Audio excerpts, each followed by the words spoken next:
Chapter 11 में हम आगे कुछ टर्म कंटिन्यू करेंगे। इसमें सबसे पहले टर्म आती है ऑस्मोसिस। हमने डिफ्यूजन के बारे में पढ़ा था। डिफ्यूजन में क्या था, मॉलिक्यूल्स मूव करते थे from higher concentration to lower concentration. तो अगर वाटर मॉलिक्यूल डिफ्यूजन कर रहे हैं, यानी कि from higher concentration to lower concentration की तरफ मूव करते हैं through a semi permeable membrane, तो टर्म यूज होती है ऑस्मोसिस। में एक डायग्राम दिखाया हुआ है आपका, ए और बी सॉल्यूट मॉलिक्यूल वाटर में डिसॉल्व हैं। तो यहाँ से जब इस तरफ जो वाटर मॉलिक्यूल मूव करेंगे तो उसके लिए हम टर्म यूज करते हैं ऑस्मोसिस। अब जो ऑस्मोसिस की रेट है वो डिपेंड करती है टू मेजर फैक्टर, एक है प्रेशर ग्रेडियंट और दूसरा है कंसंट्रेशन ग्रेडियंट। अगर हम प्रेशर इंक्रीज कर दें, तो जैसे डिफ्यूजन के केस में होता है सेम, प्रेशर इंक्रीज करने से जो मूवमेंट होगी मॉलिक्यूल्स की वो भी फास्ट हो जाएगी। और कंसंट्रेशन ग्रेडियंट के रिलेटेड अगर हम बात करें तो हम देखेंगे कि जो मूवमेंट होती है मॉलिक्यूल्स की वो होती है high concentration to lower concentration. और जब इक्विलिब्रियम पर आ जाता है, जैसे कि दोनों साइड अगर 50-50 मॉलिक्यूल्स हो जाएंगे, तो ये जो मूवमेंट है वो रुक जाएगी। ये होगा रेट ऑफ ऑस्मोसिस किस चीज पर डिपेंड करती है। अब अगर हम बात करें ऑस्मोसिस की, तो ऑस्मोसिस हमें टू टाइप्स की देखने को मिलती है। एक है एंडो ऑस्मोसिस और एक है एक्सो ऑस्मोसिस। एंडो का मतलब है इन, एक्सो का मतलब है आउट। जब वाटर मॉलिक्यूल्स मूव करेंगे इनसाइड द सेल, तब हम वर्ड यूज करते हैं एंडो ऑस्मोसिस। और जब वाटर मॉलिक्यूल्स मूव करेंगे आउटसाइड द सेल सेप, तब वर्ड यूज होगा exo osmosis. Endo inside the cell, exo outside the cell. अब नेक्स्ट टर्म आती है प्लाज्मोलाइसिस। प्लाज्मोलाइसिस हमें पता है जो हमारी सेल होती है उसकी एक मेम्ब्रेन होती है जिसे हम प्लाज्मा मेम्ब्रेन कहते हैं।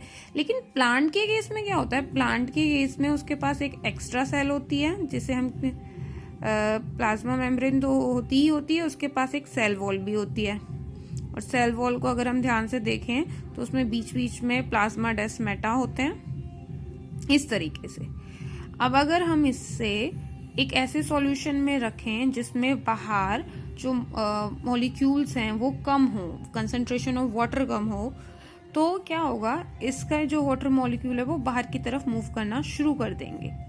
इन शॉर्ट, अगर हम इसे एक हाइपरटोनिक सॉल्यूशन में रखते हैं तो धीरे धीरे ये जो है बाहर की तरफ मूव करना शुरू कर देंगे। और हम क्या देखेंगे, जो इसकी प्लाज्मा मेम्ब्रेन है वो सिकुड़ गई है, श्रिंक हो गई है। तो ये टर्म होती है प्लाज्मोलाइसिस, जब वाटर सेल से बाहर की तरफ मूव करेगा और जिसकी वजह से प्लाज्मा मेम्ब्रेन जो है वो श्रिंक हो जाएगी। हमें कुछ इस तरीके की देखने को मिलेगी। ये सेल वॉल है, प्लाज्मा मेम्ब्रेन श्रिंक हो जाएगी, इस तरीके से हमें ये मिलता है। अब इसी के बिहाफ पर तीन तरह के सॉल्यूशंस जो हमने पहले भी पढ़े हैं उनके बारे में हम यहाँ पर बात करेंगे। एक है हाइपरटोनिक, आइसोटोनिक और हाइपोटोनिक सॉल्यूशन। इन तीनों के अंदर अगर हम सेल को प्लेस करें, सेल्स को रखें, तो इनका क्या असर पड़ेगा। तो ये आपकी बुक में डायग्राम दिया हुआ है 11.5। देखिए, जो पहला सॉल्यूशन है, अभी हमने बात की जब वाटर मॉलिक्यूल्स सेल से बाहर मूव करते हैं, तो ये होता है हाइपरटोनिक। जब water moves outside the cell, जिसकी वजह से क्या होगा, जो प्लाज्मा मेम्ब्रेन है वो श्रिंक होगी।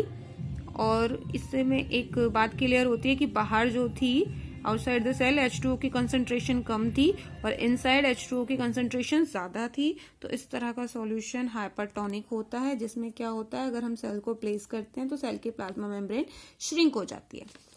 दूसरा सॉल्यूशन हम देख रहे हैं बी है जो वो है आइसोटोनिक। और जो सी है ये है हमारा हाइपोटोनिक। तो हाइपरटोनिक में हमने देखा जो कंसंट्रेशन थी वाटर मॉलिक्यूल्स की बाहर की साइड कम थी, जिसकी वजह से सेल से आउटसाइड की तरफ वाटर मूव करने लगा कंसंट्रेशन ग्रेडियंट के बिहाफ पे from higher to lower. Hypotonic just इसके अपोजिट होता है। इसमें जो होता है सेल के आउटसाइड कंसंट्रेशन जो होती है सॉल्वेंट की या फिर वाटर की वो ज्यादा होती है, सेल के अंदर कम होती है, जिसकी वजह से हायर से लोअर रीजन की तरफ वाटर मॉलिक्यूल्स मूव करना शुरू कर देते हैं। ये हो गया hypotonic. Hypotonic concentration of water बाहर की साइड ज्यादा है, वो सेल के अंदर आना मूव कर देगी। एक होता है आइसोटोनिक। आइसोटोनिक सॉल्यूशंस वो होते हैं जिसमें कंसंट्रेशन जो होगी सॉल्वेंट की आउटसाइड और इनसाइड दोनों साइड इक्वल होती है, बराबर होती है, तो इसीलिए कोई भी चेंजेस देखने को नहीं मिलते। इसके अंदर हम देखेंगे जो प्लाज्मा मेम्ब्रेन है वो श्रिंक हो जाएगी, और इसके अंदर हम देखेंगे कि जो सेल है वो एक तरीके से बल्ज बहुत ज्यादा फूल जाती है। फूल जाने की वजह से हम देखते हैं उस पर एक प्रेशर मेंटेन होता है, उस प्रेशर को हम बुलाते हैं टर्गर प्रेशर। टर्गर प्रेशर, इस प्रोसेस को हम बुलाते हैं टर्जिड, कि वो टर्जिड हो गई। जैसे हम किशमिश को पानी में भिगोने के लिए डाल देते हैं तो वो कुछ टाइम बाद हम देखेंगे तो वो फूल जाती हैं, तो वो एक हाइपोटोनिक सॉल्यूशन का एग्जांपल है। वहीं आइसोटोनिक सॉल्यूशन में हम देखा है कि जब पानी सेल के अंदर और सेल के बाहर दोनों ही साइड इक्वल अमाउंट में होता है तो हम सेल को बुलाते हैं फ्लैशिड। क्या बुलाएंगे इस वाले केस में? फ्लैशिड। नेक्स्ट अभी हमने जैसे कि कुछ टर्म्स पढ़ी, हाइपरटोनिक, हाइपोटोनिक, इस तरीके से।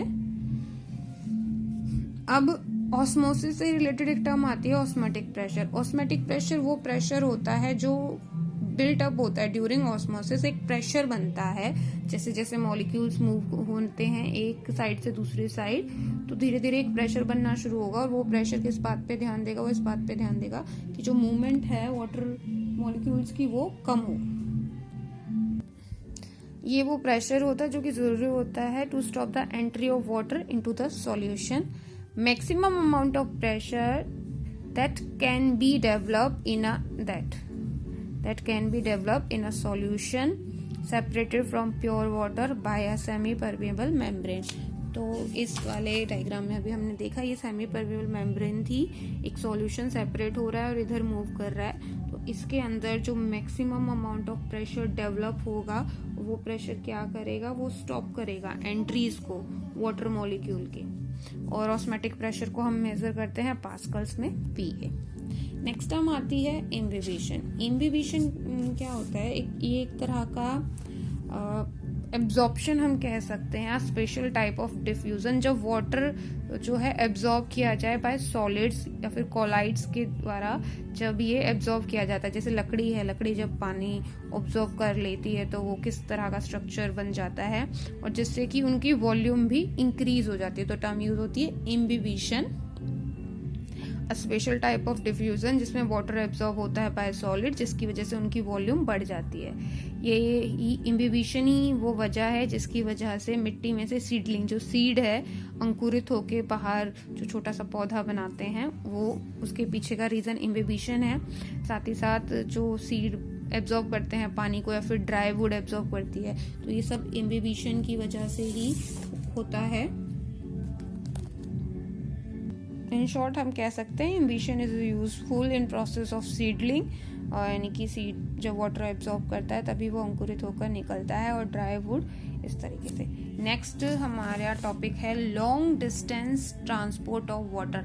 हमने देखा कि वाटर ट्रांसपोर्ट होता है, कुछ प्रोसेस हैं, डिफ्यूजन है, फैसिलिटेड डिफ्यूजन है, या फिर प्रोटीन उन्हें ट्रांसपोर्ट करती है, एक्टिव ट्रांसपोर्ट है, ऑस्मोसिस है, प्लाज्मोलाइसिस है। क्या क्या चेंजेस आएंगे सेल्स के अंदर because of the movement of water inside और आउटसाइड, तो इस तरीके से।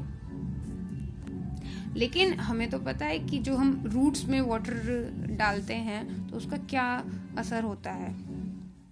Water, food, minerals are generally moved. ये जो भी वाटर और मिनरल एब्जॉर्ब होती है रूट से, वो बल्क अमाउंट में होती है, जो उनकी मूवमेंट होती है वो भी बल्क अमाउंट में होती है, तो वो होता है bulk flow system. Mass flow is the movement of substance in bulk from one point to another as a result of pressure differences.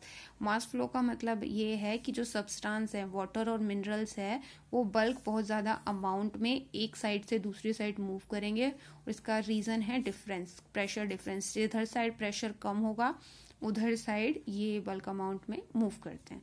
The bulk movement of substances through the conducting और vascular tissues of plant is called translocation. हम phloem tissues को use करते हैं translocation के लिए। Phloem में हम क्या देखते हैं, जो फूड सब्सटेंसेस हैं वो एक साइड से दूसरी साइड मूव करते हैं, तो वो टर्म यूज होती है ट्रांसलोकेशन। नेक्स्ट है how do plant observe water.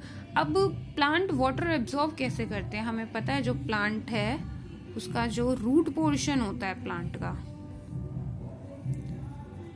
उसके रूट पोर्शन में भी हमने स्ट्रक्चर पढ़ा हुआ है। तो उसमें रूट हेयर्स होते हैं, जो root cap, root hair enormous in amount बहुत सारे होते हैं, थिन इनकी लेयर होती है। ये जो रूट हेयर्स होते हैं ये एब्जॉर्प्शन का काम करते हैं, क्योंकि इनके चारों ओर क्या प्रेजेंट होते हैं, सॉइल के अंदर न्यूट्रिएंट्स, मिनरल्स, और हम सॉइल में ही वाटर देते हैं जिससे ये मूव करता है आगे की तरफ।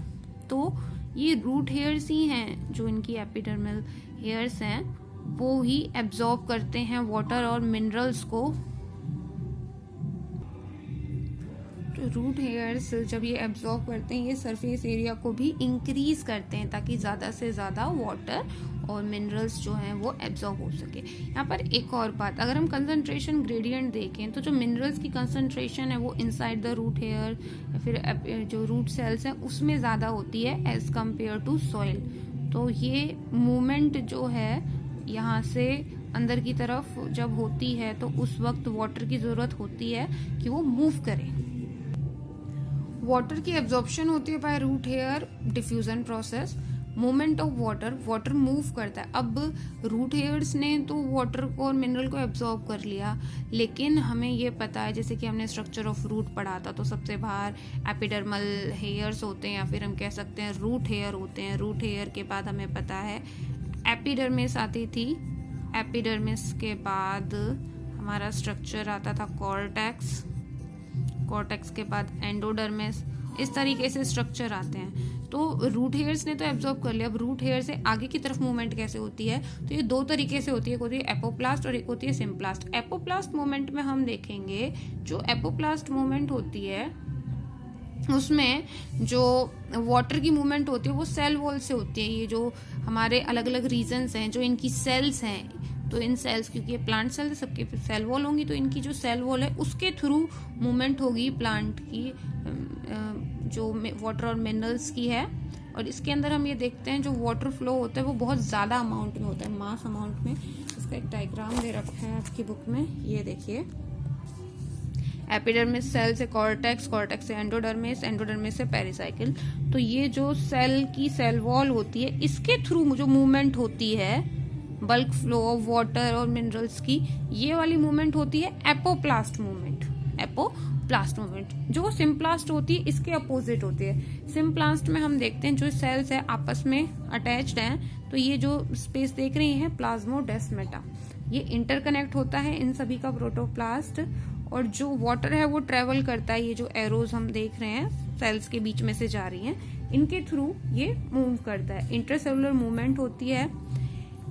इस वाले पोर्शन को देखें तो इसके अंदर जो वाटर की मूवमेंट है वो ज्यादा होती है, इसमें जो होती है स्लो होती है। इसमें bulk amount of water flow करता है और इसमें स्लो अमाउंट में वाटर फ्लो करता है। बनाया भी हुआ है, जो डार्क पोर्शन है वो एपोप्लास्ट है और ये सिम्प्लास्ट है। तो ये दो तरह की मूवमेंट होती है जो हमें देखने को मिलती है। अब रीजन एक फर्क इसमें ये भी आता है कि जो एपोप्लास्ट है इसमें वाटर जब मूव करता है मास फ्लो में सिर्फ सेल वॉल्स के थ्रू ही मूव करता है। सिम्प्लास्ट में हम देखते हैं कि क्या होता है, जो एंडोडर्मिस है, एंडोडर्मिस के पास एक कास्पेरियन स्ट्रिप्स होती हैं। जो हमने स्ट्रक्चर पढ़ा था मोनोकोट और डाइकोट रूट्स का, तो हमने टर्म पढ़ी थी कास्पेरियन स्ट्रिप्स। जो कास्पेरियन स्ट्रिप्स हैं उसके पास एक सब्सटेंस होता है, वो सब्सटेंस कैसा होता है, वो वाटर की एंट्री को रोकता है, वाटर इम्परमेबल, कि वाटर की एंट्री को अलाउ नहीं करता। यही रीजन है कि जो एपोप्लास्ट पाथवे है वो आगे मूव नहीं कर पाता। जैसे ही एंडोडर्मिस तक वाटर और मिनरल की कंसंट्रेशन पहुंचती है तो उसके बाद सिम्प्लास्ट पाथवे की जरूरत होती है। सिम्प्लास्टिक पाथवे ही आगे लेकर जाता है वाटर्स को और मिनरल्स को। ये डायग्राम है जो डिफरेंशिएट करने के लिए बनाया हुआ है, जाइलम, एंडोडर्मिस, ये सिम्प्लास्टिक पाथवे जो सेल्स के बीच में से भी पास हो सकता है, और ये जो है आपकी कास्पेरियन स्ट्रिप्स का स्ट्रक्चर दिखाया हुआ है, इसको क्रॉस कर सकता है। वहीं दूसरी तरफ एपोप्लास्टिक पाथवे सिर्फ सेल वॉल से ही पास होके जाएगा और ये कास्पेरियन स्ट्रिप्स को पास आउट नहीं कर पाएगा। तो यहाँ पे मास फ्लो होता है वाटर और मिनरल्स का, यहाँ पर नहीं होता है। तो इस तरीके से देखने को मिलता है। जैसे ही एक बार जाइलम के अंदर वाटर चला जाता है तो वो फ्रीली मूव करने लगता है जाइलम टिश्यूज में। और जाइलम में भी हमारे दो टिश्यूज, जो जाइलम टिश्यू है उसके अंदर दो एलिमेंट थे जो इसके लिए रिस्पॉन्सिबल होता है। वो एलिमेंट्स कौन कौन से थे? जाइलम वेसल्स और जाइलम ट्रैकिड्स, ये काम करते हैं। उसके बाद एक और है माइकोराइजा। दो पाथवे तो हैं ही हमारे, एपोप्लास्ट पाथवे और सिम्प्लास्ट पाथवे। नेक्स्ट आता है माइकोराइजा। माइकोराइजा क्या होता है? फंगल एसोसिएशन ऑफ प्लांट, जो रूट है जो प्लांट की, उसके साथ फंगस जुड़ी होती है। और फंगस के बारे में हमें पता है, जो फंगल का हम स्ट्रक्चर देखते हैं तो उसमें एक नेटवर्क बनता है हाइफाई का।